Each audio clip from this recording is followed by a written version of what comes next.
Okay, so today's video is titled, Are You Working for the World?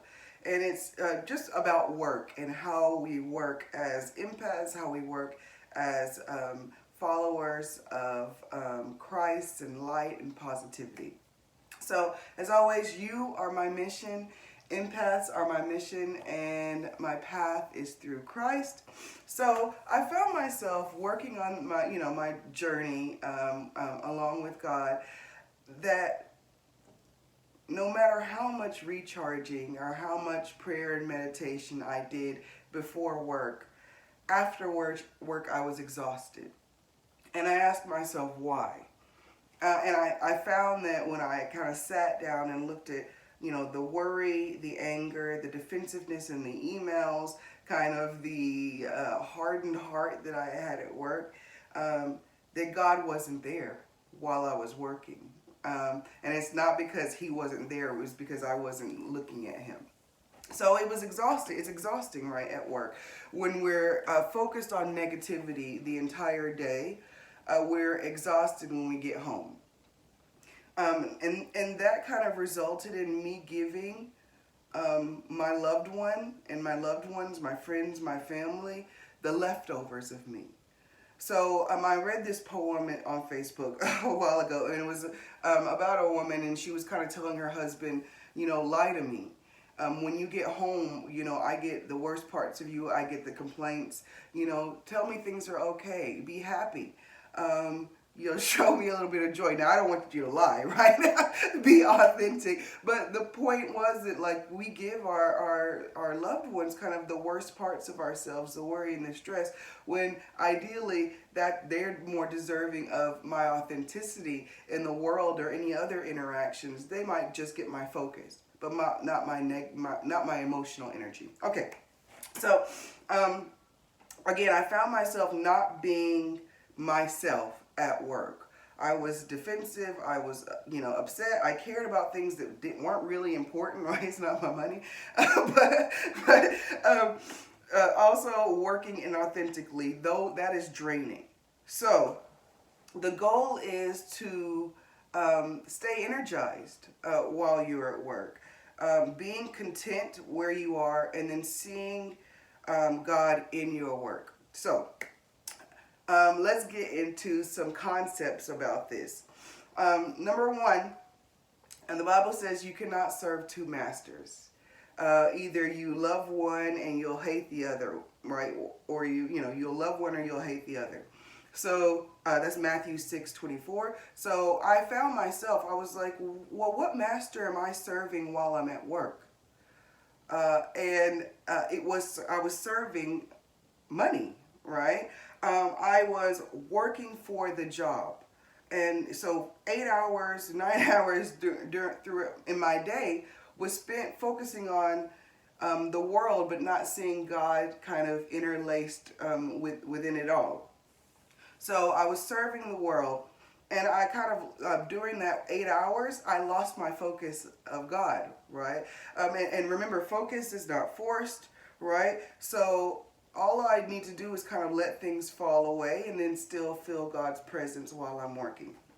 Okay, so my question that I remind myself of whenever I find myself being angry or getting upset, I remind myself, so this might help you, where is God in this? So in the middle of working, I might have this nasty email that I got, and I'm getting, typing it hard, and then I say, wait, where is God in this, right? And if the answer is nowhere, well, it's a two-way relationship, right? If whoever sent me that nasty email, I can bring God into this, right? And say, oh, okay, my pride, if you're bringing a mistake that I didn't make, it's, it's not real. Or even if you brought a mistake that I actually made, I'm sorry, I didn't mean to make the mistake. Not taking things so personally and not taking our work so seriously. Okay, so I kind of lost the focus of God throughout the 8 hours or 9 hours that I was working. So again, reminding yourself, where is God in this situation right now, right? In the moment. Now, John 6:27 says, "Do not labor for food that perishes, but for food that endures to eternal life, which the Son of Man will give you. For on him God the Father has set his seal." So we are to work not for these earthly, for the food, right? We're working for godly treasure even while we're at work, right? Or not even while, also when we're at work. So it's plus. So again, to go, be content where you are, and see God in your work. So now let's talk a little bit about Brother Lawrence. Brother Lawrence was a lay monk, right? I think he was in in France, right? He was French, and his focus, he worked in the kitchen of a monastery. Um, so now his main focus while he was at the monastery, while he lived, was to his main area was to focus on the presence of God right here, right now, the Holy Spirit here, and to commune with God as a companion. So, Brother Lawrence, right, he cooked, but in the end, he eventually, people found his wisdom so inspiring that they would come to him for help. And then when he passed away, they took his letters and they put it together in a book of his writings. So I'm going to give you a couple of quotes from Brother Lawrence, because this Brother Lawrence was a cook. He cooked for the monastery, right? He was in pure service.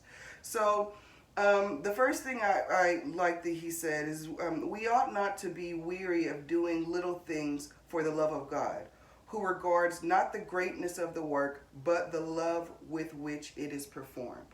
Thank you, Brother Lawrence. All right, another one. And it's not necessary to have great things to do. I turn my little omelet in a pan for the love of God. Flipping omelets for God, right? Which is beautiful. Okay, so one more. Um, Oh, no, we'll do that one later. Okay, so again, Brother Lawrence was flipping omelets for God. So at one point I was having a conversation with God, and I said, I want to serve you.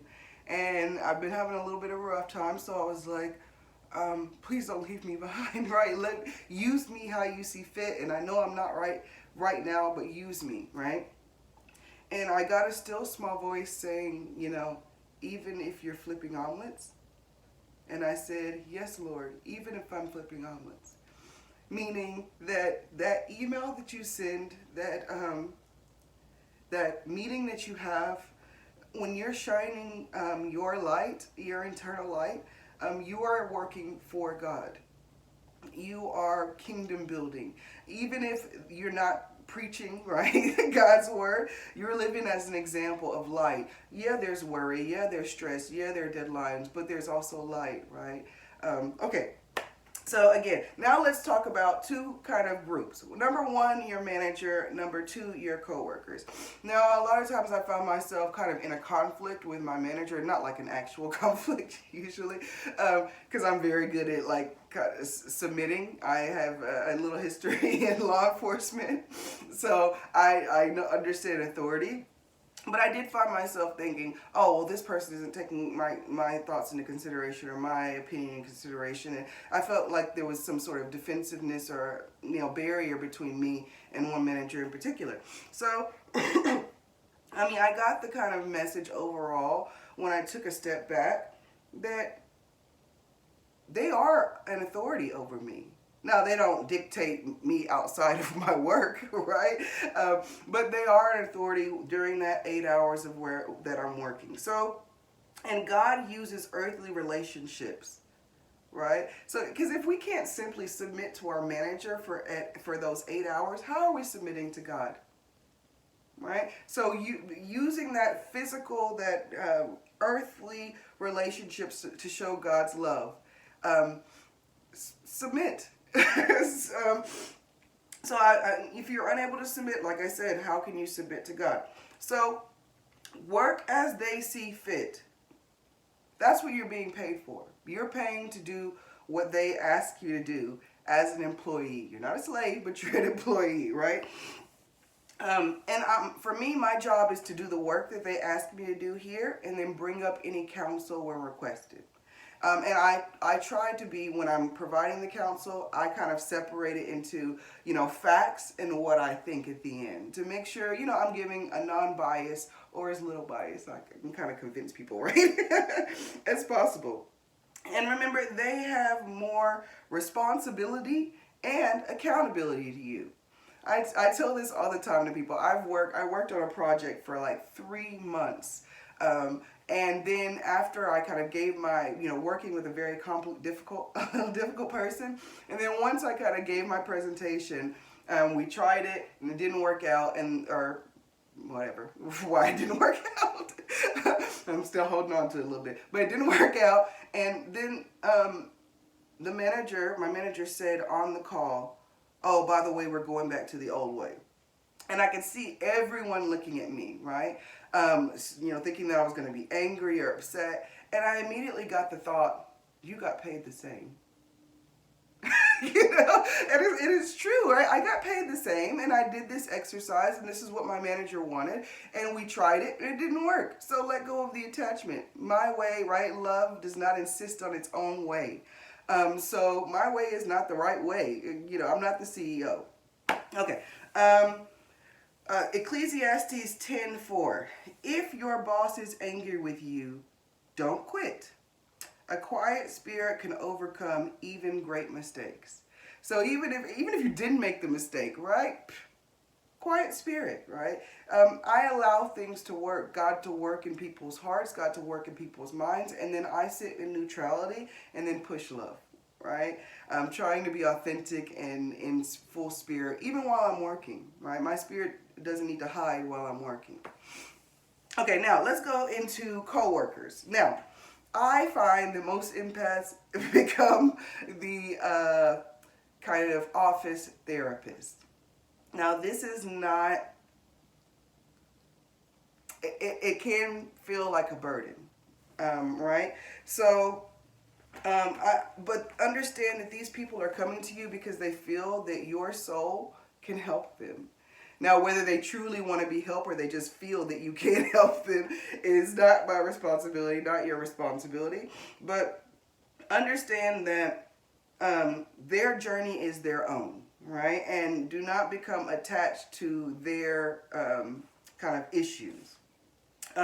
Mind your business. And I know this sounds awful, but I think it actually says in Thessalonians to kind of attend to your own business. Do your own work, right? Now, I'm not saying not providing assistance or counsel, right? But not advice, right? Not advice. Because if someone takes your advice and then it doesn't work out, who's responsible, right? So I always I ask questions when people come to me at work. I don't push them away all the time, but sometimes I need a boundary. So I'll just say, you kind of have to make sure that you're focusing on the positive when people come to you. And if you can't, tell them, listen, I'm not in a real place to talk about this right now. Asserting your own boundary. And then when you set these boundaries, learn the difference between venting and dumping. Now, it's okay for me to casually vent, I gotta do this, but then I need to go back to obedience, surrender, letting go, and doing the work. Now, for those of you who say, Amber, I work in a hostile work environment, right? There's no way that I'm going to be able to kind of operate in spirit in this spiritual war ground that I'm going through. These people are angry. I used to work in a prison.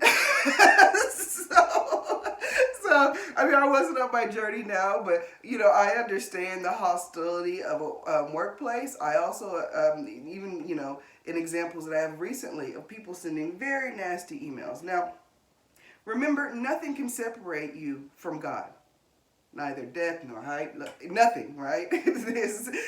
No matter where you are, God is fully present. But we can look away, right? So just understand that even if you're in a kind of hostile work environment, God's got you. Read the stories of Shadrach, Meshach, and Abednego in a furnace. It did not say they were screaming crazy, scrapping at the wall. They were calm and protected by God. Daniel in the lion's den. Are we in a lion's den right now? Absolutely not if you're watching this video. So if those people had an inner peace of God and the faith to just sit and wait and watch him work, and if it, they said it, in the furnace, if it's meant for us to die, hey, that is up for us to die, right? So none of us are kind of standing in that burden, hopefully. You aren't in that burden. If you are, I pray for you and give you joy and hope and peace. Okay, so now I'm going to go through a couple of tips. Number one, fix your triggers. If something is bothering you, right? Oh, someone disrespected me. Do I need that person to respect me? I mean, I go through this kind of logical when I get upset.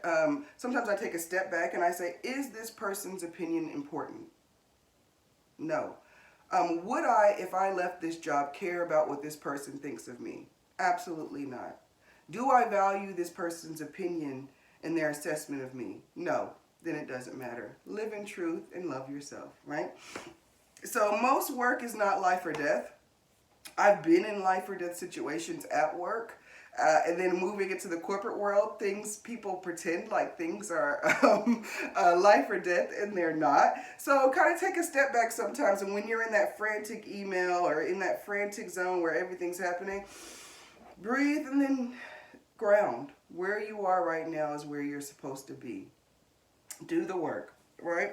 So next tip, focus. I like to say that work gets my focus, not my emotional energy.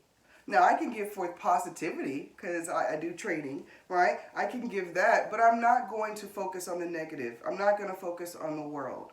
So focus is not forced, so it's just about looking to God, looking at how you are working to God's kingdom building and letting everything fall away. So my first step in this whole process was simply saying, give work your focus, not your emotional energy. Number 3, work does not validate you. You are a child of God. You are a creation of God and meant to be his companion. This is what you do, right? But it's not who you are. A lot of times we get that confused, especially in our culture, that we need to validate ourselves by works, right? But we are free through grace. So nothing that you do, you can't do enough for God's love. Work for, kind of his love and not trying to get some sort of reward in the end. Release and recharge. Number 4 tip, release and recharge after work. Now, I would encourage you to have kind of a little morning routine of kind of getting cinder, asking God for your daily bread, receiving the energy in your spirit. And then maybe when you get off work, doing a little bit of reading. I like to turn on some gospel music, right? Some Todd Delaney or some Tasha Cobbs and, dance, do a little bit of worship for God, right? David danced. So you can find what you like. If it's reading poetry out loud, if it's reading, Psalms, find something that recharges you after work. And then try to make it a pattern. Don't be hard on yourself if you're just too tired, but understand that will actually give you energy. So even if you feel too tired, just turn on the music and see if your shoulders don't start moving and your spirit doesn't get recharged. Okay. So gospel music, dance, worship. And then the last rule is, this world has its rules. Do not follow them. This is temporary. We are working for eternity. So there are lots of times where people will be hostile to me, or people might send me a nasty email. And the old me or the world me, just since December, I just changed this, right? The old me or the world me would have mirrored that behavior and pushed it back to them. But all we're doing is pushing back and forth, and the animosity is getting bigger and bigger. So seeing that God works through me and I'm planting a seed, I give you joy back. Or I give you neutrality back. I give you fact back. So I don't feed that negativity. So don't follow the world's rules of reciprocity. Do not follow the world's rules of, I will sacrifice this person for my own career. Do not follow the world's rules when it comes to giving more of yourself than is yours to give. Okay, so I hope these tips helped you. I'm working on them. It's a step-by-step process, baby steps. One of my small little goals when I started this, the first week that I really wanted to focus, I said I will not send one email in Anchor. And it took me the whole day to send 2 emails. Now, I did other work, so I wasn't just slacking. But so think about those things. Take little steps for yourself, because this is your journey. What works for you is not going to work for everyone else. What works for you, it might not work for me. But look and see how there are little ways in which you can shine your light to the world. I'm wishing you love and light on your journey and guidance to the Holy Spirit. Thank you.